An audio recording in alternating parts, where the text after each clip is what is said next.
दुश्मनी जो खुली आंखों से कम पर अंधेरे में ज़्यादा होती है।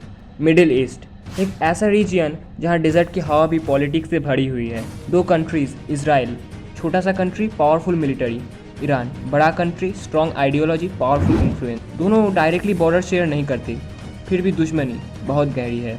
ये स्टोरी है एक शैडो वॉर की, एक ऐसे जंग जो कभी ऑफिशियली डिक्लेयर नहीं हुई पर कभी रुकी भी नहीं। 1979 ईरान में इस्लामिक रेवोल्यूशन होता है। नई गवर्नमेंट आती है और वो ओपनली बोलती है इसराइल को एग्जिस्ट नहीं करना चाहिए। Israel was shock. तब से ईरान ओपनली इसराइल का बिगेस्ट क्रिटिक बन गया। पर सिर्फ वर्ड्स नहीं, ईरान ने सपोर्ट देना शुरू किया ग्रुप्स को। हिजबुल्ला, लेबानोन, हमास, गाज़ा, इसराइल के एनिमीज़। इसराइल ने समझा ईरान डायरेक्टली अटैक नहीं करेगा पर इनडायरेक्टली करेगा। यहीं से स्टार्ट हुआ प्रॉक्सी वॉर।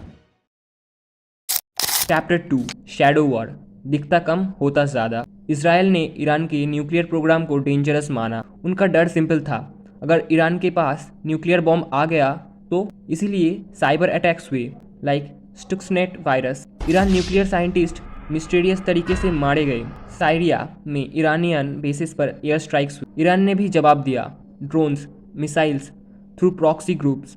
इसराइल के अगेंस्ट प्लानिंग, ये चेस गेम था, एक मूवी इधर एक जवाब उधर। Chapter 3, 2023-25, tension explodes. Hamas attack on Israel. Israel Gaza war start. Israel openly Iran को ब्लेम करता है फंडिंग और ट्रेनिंग के लिए। ईरान बोलता है हम डायरेक्टली इन्वॉल्व नहीं। फिर suddenly missiles, drones, direct attacks.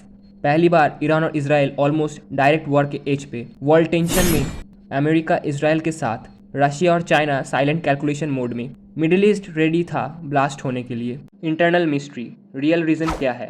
Surface पे रीज़न सिंपल लगता है, आइडियोलॉजी, पर अंदर की कहानी ज़्यादा कॉम्प्लेक्स है। ऑयल पावर, मिडिल ईस्ट का कंट्रोल, न्यूक्लियर पावर, कौन पावरफुल होगा फ्यूचर में, रीजनल डोमिनेंस, अरब वर्ल्ड में influence, religion plus politics mix. Iran चाहता है अपनी फ्यूचर इन्फ्लुएंस बढ़े, इसराइल चाहता है अपनी सिक्योरिटी गारंटीड हो। दोनों फियर में ऑपरेट करते हैं, और जब कंट्रीज फियर से डिसीजन लेती है तो वॉर का रिस्क बढ़ जाता है।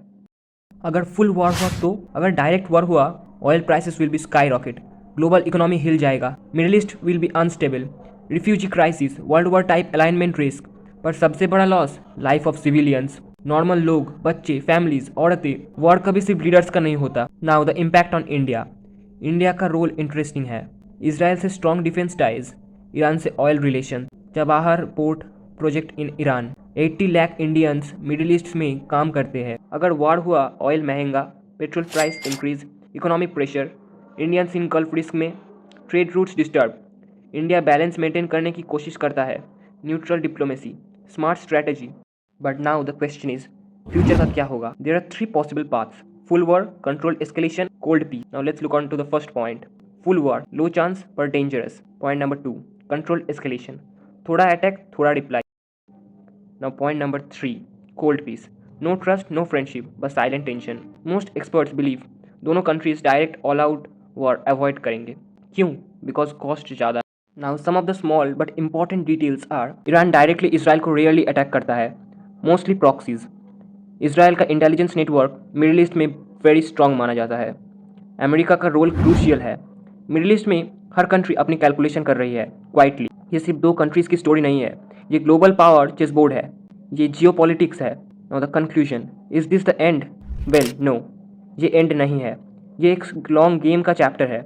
इसराइल और ईरान की राइवलरी आइडियोलॉजी, सिक्योरिटी और पावर से ड्रिवन है, पर फ्यूचर डिपेंड करेगा डिप्लोमेसी पे, न्यूक्लियर डील पे, global power balance. War easy होता है स्टार्ट करना, पीस डिफिकल्ट होता है मेंटेन करना, और दुनिया को शायद एक और वॉर की ज़रूरत नहीं।